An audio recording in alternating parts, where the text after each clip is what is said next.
Question number 11, which diagram shows a couple formed by two forces. ये couple form by two forces means torque of a couple का ये सवाल आ गया। और दूसरी कैसे पता चला, ईच ऑफ मैग्नीट्यूड एफ। ठीक है, तो टॉर्क ऑफ अ कपल की डेफिनेशन क्या है, टू फोर्सेस। ठीक है, यहाँ पे भी टू फोर्सेस हैं। ठीक है, दूसरी चीज क्या, इक्वल इन मैग्नीट्यूड। तो ये एफ है, ये एफ है, दो फोर्सेस भी हैं और इक्वल इन मैग्नीट्यूड भी हैं। तीसरी कंडीशन क्या है, मैं यहाँ लिख लेता हूँ। एक तो क्या है, टॉर्क ऑफ अ कपल की कंडीशन टू फोर्सेस होनी चाहिए, यहाँ पे भी टू फोर्सेस हैं। ठीक है, दूसरी कंडीशन क्या है, इक्वल इन मैग्नीट्यूड। ठीक है, इक्वल इन मैग्नीट्यूड। ठीक है, तीसरी कंडीशन क्या है, अपोजिट इन डायरेक्शन। ठीक है, तो अपोजिट इन डायरेक्शन। और चौथी कंडीशन क्या है, सेपरेटेड बाय अ डिस्टेंस। ठीक है, सेपरेटेड बाय सम डिस्टेंस। तो अब ये देखिए, दो फोर्सेस हैं, इक्वल इन मैग्नीट्यूड हैं, लेकिन कंडीशन नंबर 3 हमारे पास यहाँ पे एप्लीकेबल नहीं है क्योंकि दोनों फोर्सेस की डायरेक्शन डाउनवर्ड है। तो ए आपके पास कैंसिल हो गया। अब बी पर आ जाते हैं। टू फोर्सेस हैं, इक्वल इन मैग्नीट्यूड हैं, लेकिन यहाँ पर आपके पास ये वाली जो डायरेक्शन ऑफ फोर्स है, इसे कंपोनेंट्स ब्रेक करने पड़ेंगे।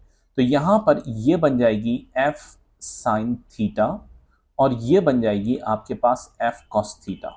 अब प्रॉब्लम ये हो जाएगा कि एफ साइन थीटा यानी फोर्स का एक कंपोनेंट अपवर्ड है और फोर्स आपके पास नीचे है, means these two forces are opposite in direction but not equal in magnitude. तो आपके पास बी ऑप्शन खत्म हो गया। सी में देखते हैं, तो ये आपके पास अपोजिट इन डायरेक्शन नहीं बल्कि परपेंडिकुलर का रिलेशनशिप है, तो सी भी कैंसिल हो गया।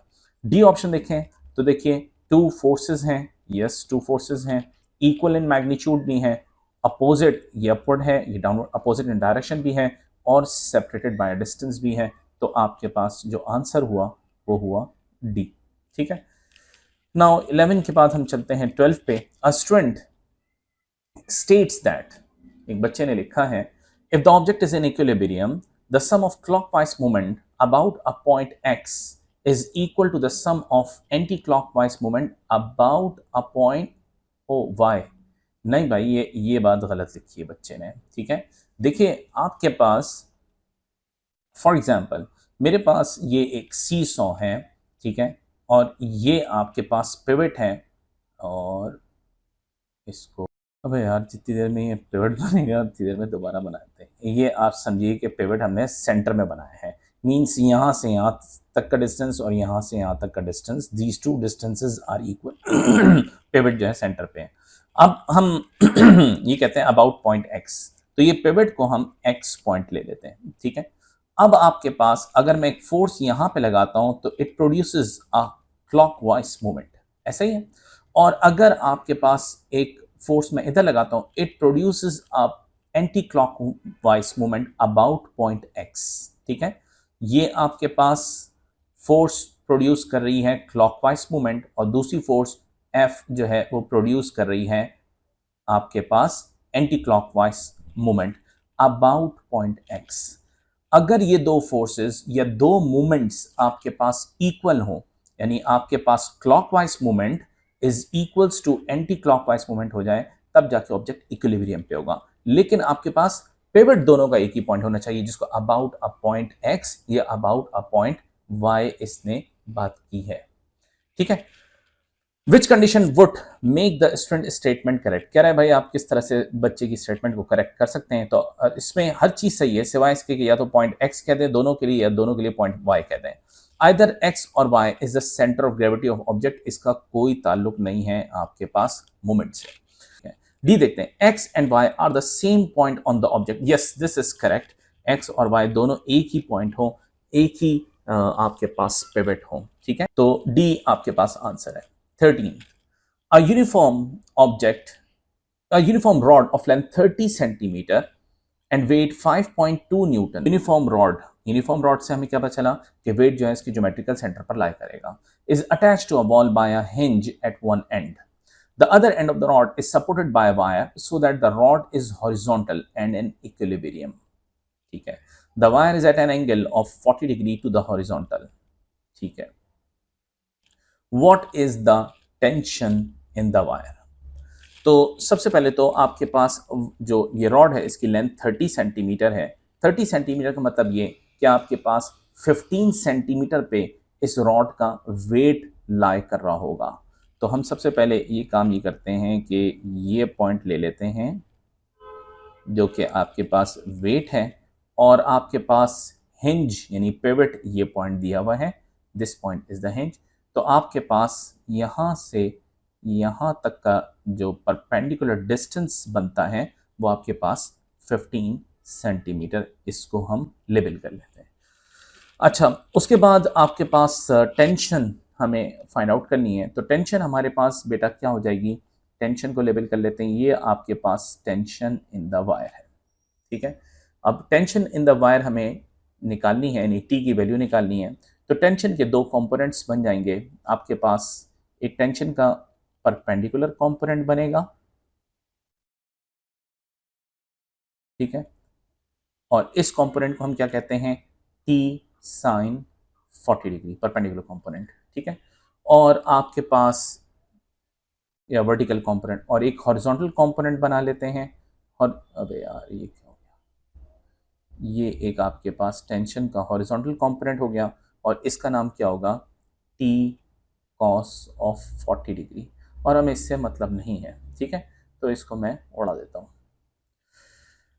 अच्छा भाई, अगर ये आपके पास इक्विलिब्रियम पे है तो आपके पास देखिए टी साइन 40, ये मोमेंट कौन सा प्रोड्यूस कर रही है, ये एंटी क्लॉकवाइज मोमेंट प्रोड्यूस कर रही है, और वेट आपके पास कौन सा मोमेंट प्रोड्यूस कर रहा है, आपके पास क्लॉकवाइज मोमेंट प्रोड्यूस कर रहा है। तो अगर ये इक्विलिब्रियम पे है तो इट मीन्स के क्लॉकवाइज मोमेंट, मैं यहाँ लिख लेता हूँ, clockwise moment is equals to आपके पास एंटी क्लॉकवाइज मोमेंट। मोमेंट का फॉर्मूला क्या होता है, force multiply by perpendicular distance from the pivot.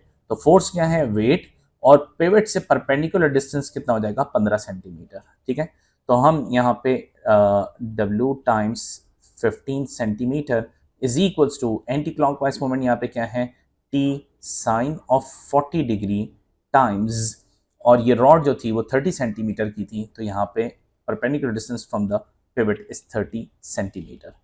अब मेरा बेटा सेंटीमीटर को हमें कन्वर्ट करने की ज़रूरत नहीं है, क्योंकि दोनों साइड पे सेंटी सेंटी आ रहा है, तो वो सेंटी और सेंटी तो एज इट इज़ कैंसिल हो जाएगा। अच्छा, वेट की वैल्यू हमें पुट कर देनी चाहिए थी जो कि 5.2 है, तो यहाँ पे लिख देते हैं 5.2 multiply by 15 is equals to आपके पास T sine 40 degree multiply by 30 centimetre. तो अगर मैं टेंशन को सब्जेक्ट बनाऊं तो tension is equals to 5.2 multiplied by 15 upon 30 sine of 40 degree. तो यहाँ से हमारे पास इसको जब हम कैलकुलेटर में डालेंगे तो आपके पास जो आंसर आ रहा है वो आ रहा है 4 न्यूटन। ठीक है, तो B is the answer. Now next, अब आपके पास क्या कह रहा है, water is pumped through a nozzle at the end of a hose. ठीक है, नोजल में से आपके पास पानी बाहर आ रहा है। The nozzle has a cross sectional area, नहीं क्रॉस सेक्शनल एरिया नहीं दिया, the nozzle has a circular cross section of diameter 50 millimetre. Nozzle का जो सर्कुलर डायमीटर दिया हुआ है वो आपके पास कितना दिया हुआ है, 50 मिलीमीटर का दिया हुआ है। A mass of 100 kg of water takes a time of 2 seconds to move through nozzle.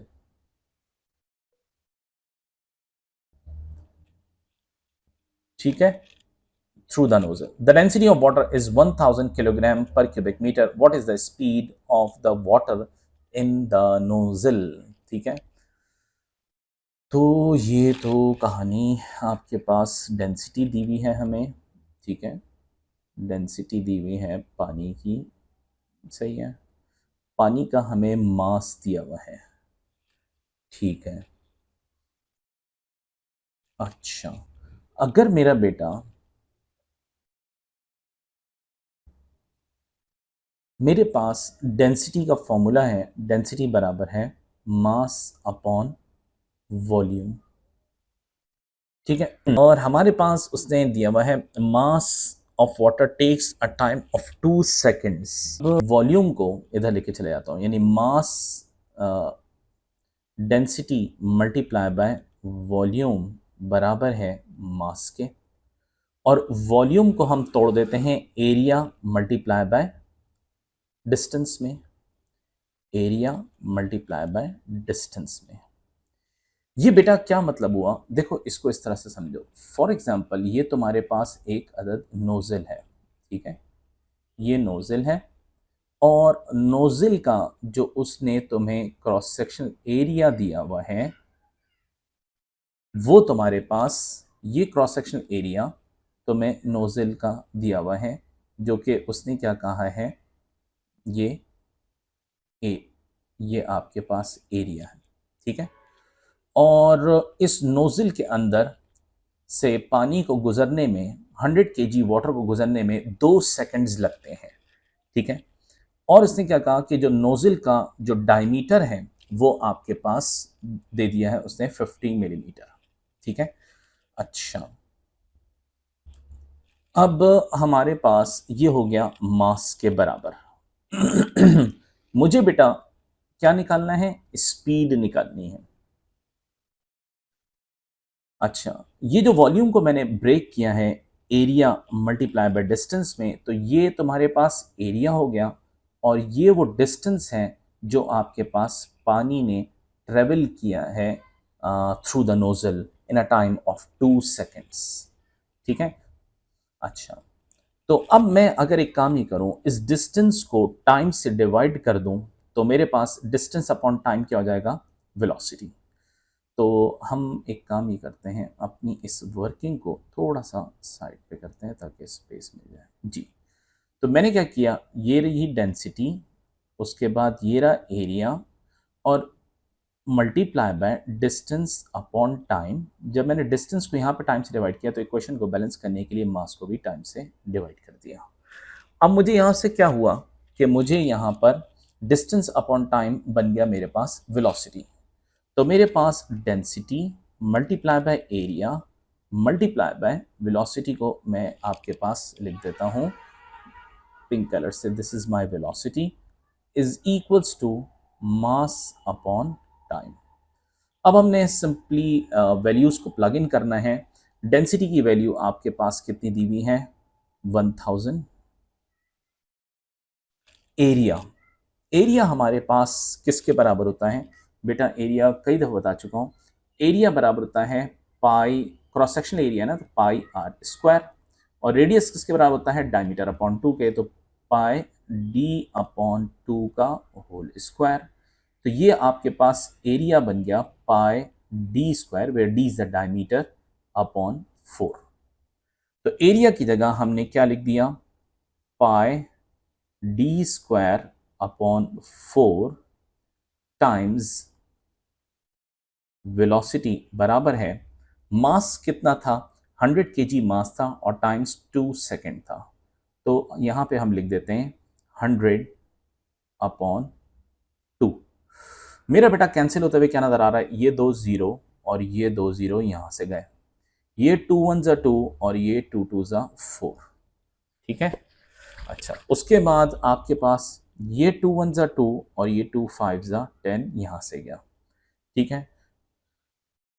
और डायमीटर की वैल्यू अभी हमारे पास प्लग इन होना बाकी है। चलो, अब हम यहाँ से इसको उठा के इधर लिखते हैं। तो अब हमारे पास क्या बचा, यहाँ पे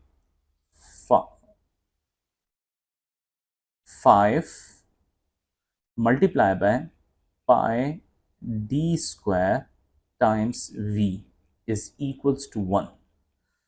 अच्छा, अब डायमीटर की वैल्यू भी पुट कर देते हैं विच इज़ 50 मिलीमीटर। तो यार अब एक काम करते हैं, बहुत हो गई, हम जो है वेलोसिटी को सब्जेक्ट बना देते हैं। तो वेलोसिटी बराबर हो गया 1/5 और आपके पास पाई, और डायमीटर कितना हो गया 50 एक्सपोनेंट -3 का स्क्वायर। ये हमारे पास है क्या, वेलोसिटी। अब वेलोसिटी निकालने के लिए कैलकुलेटर जो है हम यहाँ उठा लेते हैं।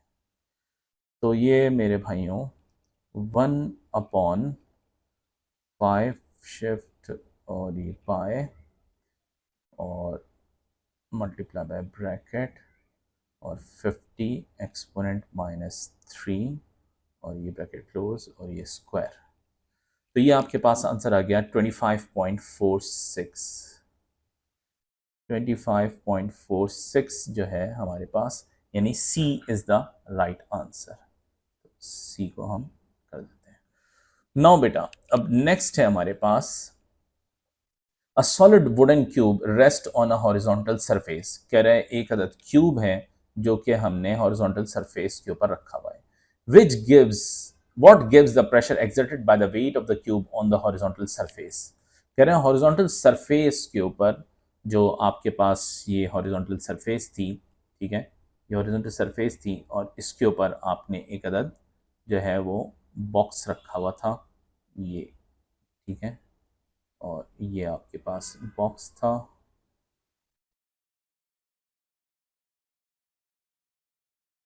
ये बॉक्स था।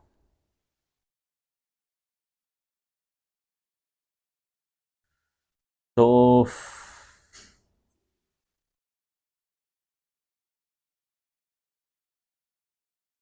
अब ये जो बॉक्स है आपके पास, ये एक अदद प्रेशर एक्सर्ट कर रहा है, सॉरी बॉक्स प्रेशर एक्सर्ट नहीं कर रहा,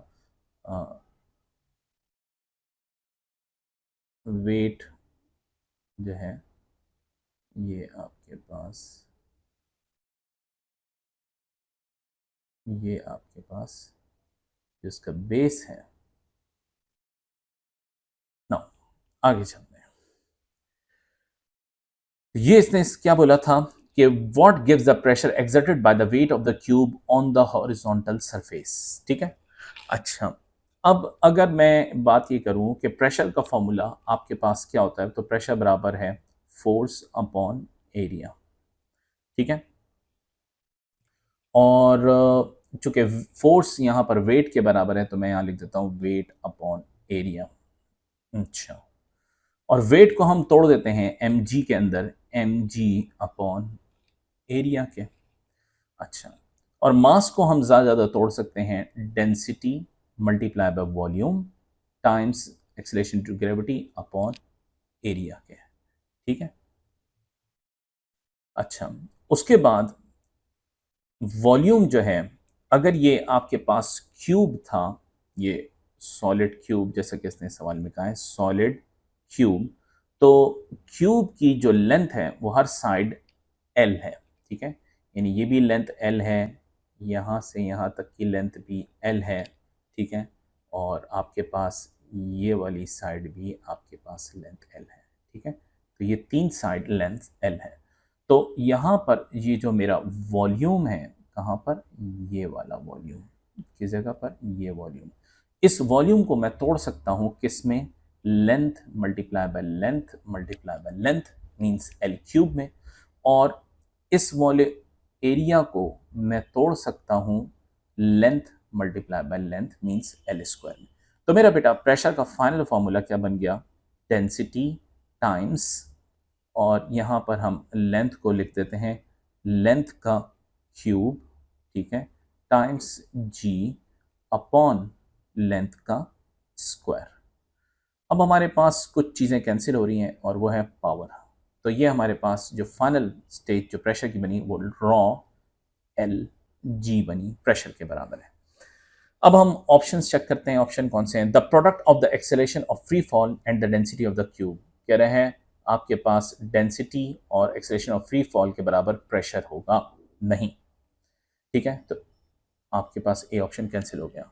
उसके बाद बी देखते हैं, the product of the acceleration of free fall the density and the side of the length cube. बिल्कुल सही बात है, side of the length cube आपके पास क्या है, साइड ये रही एल, ठीक है, डेंसिटी ये रही, और एक्सेलरेशन ऑफ फ्री फॉल मेरी ये रही। तो yes, B is the right answer.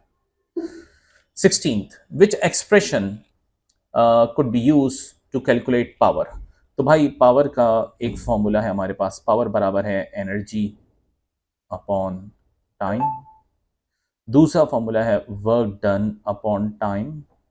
Work done को हम चेंज कर सकते हैं force times displacement the direction of force upon time.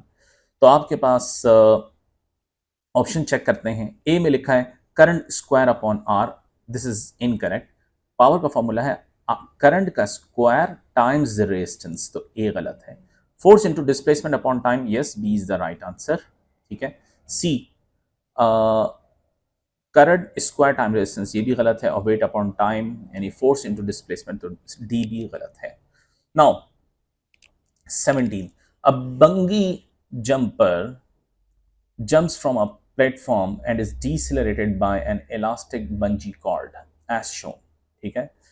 तो बिफोर जंपिंग आपके पास, ये बिफोर जंपिंग का केस है, ये यहां पर खड़ा हुआ है।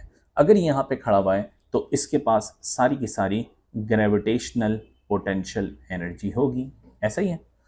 अच्छा, उसके बाद when the jumper makes the jump, his initial gravitational potential energy is converted into his kinetic energy। जब वो नीचे गिरेगा डेफिनेटली उसके पास काइनेटिक एनर्जी आ जाएगी। And into elastic potential energy, पहले तो ये आपके पास फुल लेंथ पे गिरेगा, ठीक है, और उसके बाद ये स्ट्रेच होना शुरू होगा। तो जब गिरेगा तो ये इसके पास काइनेटिक एनर्जी होगी, और जब ये स्ट्रेच होगा तो इसके पास इलास्टिक पोटेंशियल एनर्जी भी आ जाएगी। तो उसने हमसे कहा है at which part of the jump are all 3 types of energy non zero. कह रहे किस पॉइंट पर आपके पास जीपी भी हो, काइनेटिक एनर्जी भी हो और इलास्टिक पोटेंशियल एनर्जी, तीनों एनर्जीज हो। ए में कह रहे हैं on the platform before the jump, तो बिफोर द जंप आपके पास सिर्फ जीपी होगी, तो ए गलत हो गया। B on the way down before the cord has started to extend, जब तक एक्सटेंशन ही नहीं होगी तो इलास्टिक पोटेंशियल एनर्जी भी नहीं आ सकती, तो बी भी गलत हो गया। सी को छोड़कर डी पर आते हैं। At the bottom of the jump when he is stationary, जब वो बिल्कुल रेस्ट पर आ गया, ठीक है, और आपके पास मूव करना बंद कर दिया, तो स्टेशनरी से आपको क्या पता चलता है कि काइनेटिक एनर्जी बिकम्स जीरो, तो डी भी गलत हो गया। अब सी देखते हैं। On the way down as he decelerates, decelerates कब होगा, जब आपके पास जो कॉर्ड है वो स्ट्रेच होना शुरू होगी, उसकी स्पीड डिक्रीज होना शुरू होगी, तो उस वक्त ग्रेविटेशनल पोटेंशियल एनर्जी भी होगी, इलास्टिक पोटेंशियल एनर्जी भी होगी, और आपके पास काइनेटिक एनर्जी भी होगी, इसलिए सी इज द राइट आंसर। तो ये आपके पास 17th हो गया। 18th पे आ जाओ। An object is displaced horizontally to the right in a uniform gravitational field। अच्छा, यानी आपके पास मेरा बेटा ये एक सरफेस है, ठीक है, और यहां पर आपके पास यूनिफॉर्म ग्रेविटेशनल फील्ड है। यहाँ पे ये हम 2-3 लाइंस बना लेते हैं ताकि ये रिप्रेजेंट करने के लिए कि ये आपके पास यूनिफॉर्म ग्रेविटेशनल फील्ड है। और यूनिफॉर्म आप कैसे रिप्रेजेंट करते हैं कि इन लाइंस के दरमियान की जो सेपरेशन है, डिस्टेंस जो है, वो सब में इक्वल हो, तो आपके पास that represents uniform gravitational field. अब मेरे पास वो क्या कह रहा है, वो कह रहा है कि एक ऑब्जेक्ट को डिस्प्लेस किया टू द राइट, यानी कोई ऑब्जेक्ट रखा हुआ था और उसको हमने, ये ऑब्जेक्ट था, बस एक ही बना लेते हैं बॉक्स, ठीक है, ये ऑब्जेक्ट था और ये कह रहा है कि इसको यूनिफॉर्म ग्रेविटेशनल फील्ड के अंदर मैंने यहां से यहां पर डिस्प्लेस किया या इधर लेकर आया, ठीक है। तो जब मैंने इसको डिस्प्लेस किया है इधर से इधर इन अ यूनिफॉर्म ग्रेविटेशनल फील्ड, तो which statement describe the change in the gravitational potential energy of the object है।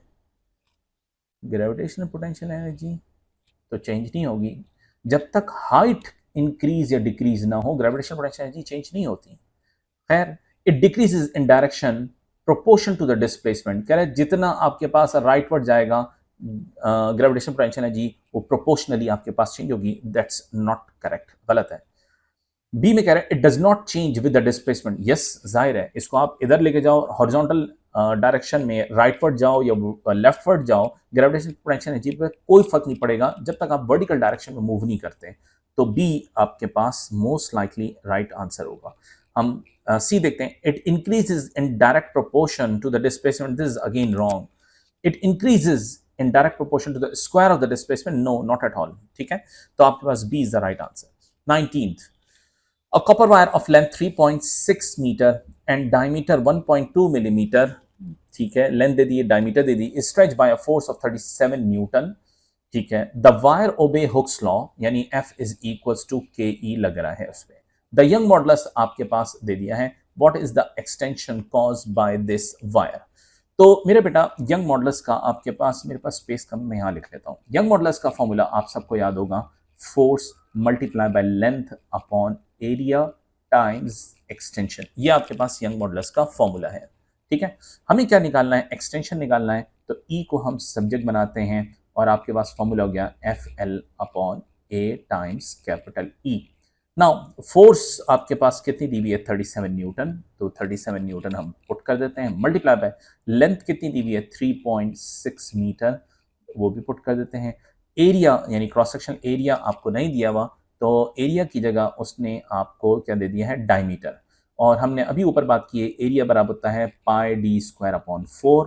तो पाई डायमीटर कितना है, 1.2 इंटू 10⁻³ मिलीमीटर को मैंने 1.22 टाइम्स, सॉरी 1.22 टाइम्स 10⁻³ इसका square pi D square upon 4 और मल्टीप्लाई बाय आपके पास यंग मॉडल्स कितना दिया हुआ है, 1.17 टाइम 10⁻11।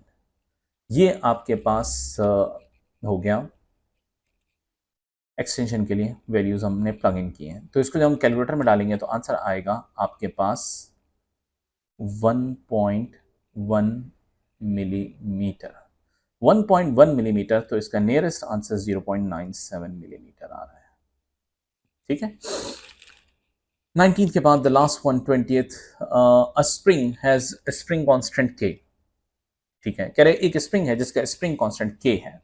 और दूसरी बात क्या कह रहा है, the spring obeys Hooke's law and experience extension X when a force F is applied to it.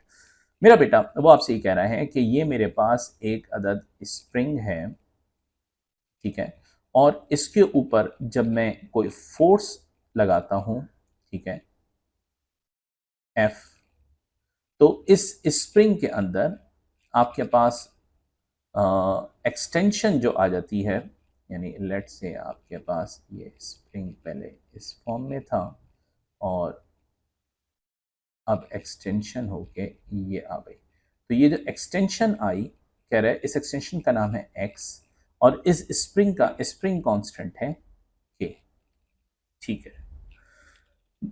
The resulting elastic potential energy is EP, और कह रहे हैं कि इलास्टिक पोटेंशियल एनर्जी जो इसमें स्टोर हो जाती है उसका नाम है ईपी, ठीक है भाई। आगे चलते हैं। The diagram shows two of these springs joined together in parallel and hanging from a fixed beam। मेरा बेटा हमने क्लास में डिस्कस किया था कि अगर दो स्प्रिंग्स पैरेलल में एक दूसरे के साथ कनेक्ट हों तो हर स्प्रिंग के ऊपर जो फोर्स होती है, जैसे ये आपके पास स्प्रिंग के ऊपर जो हमने फोर्स एक्सर्ट कर रहे हैं वो एफ एक्सर्ट कर रहे हैं, तो ये जो एफ फोर्स है ये इक्वली डिवाइड जाएगी पैरेलल कॉम्बिनेशन में। क्या मतलब कि यहाँ पे जो फोर्स लगेगी वो F/2 लगेगी और यहाँ पे जो फोर्स लगेगी वो भी F/2 लगेगी। तो आपके पास अगर फोर्स F लगाने से एक्सटेंशन X प्रोड्यूस हो रही है, तो मेरा बेटा आधी फोर्स लगाने से एक्सटेंशन आपके पास कितनी हो जाएगी, एक्सटेंशन भी आधी हो जाएगी, यानी हमारे पास एक्सटेंशन हो जाएगी आपके पास X/2 और यहां पे भी एक्सटेंशन आ जाएगी X/2, ठीक है। नाउ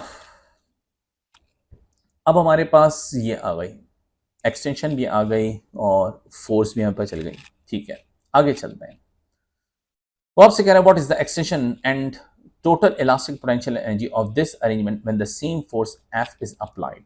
तो एक्सटेंशन आपके पास कितनी आ गई, हाफ एक्स, ठीक है।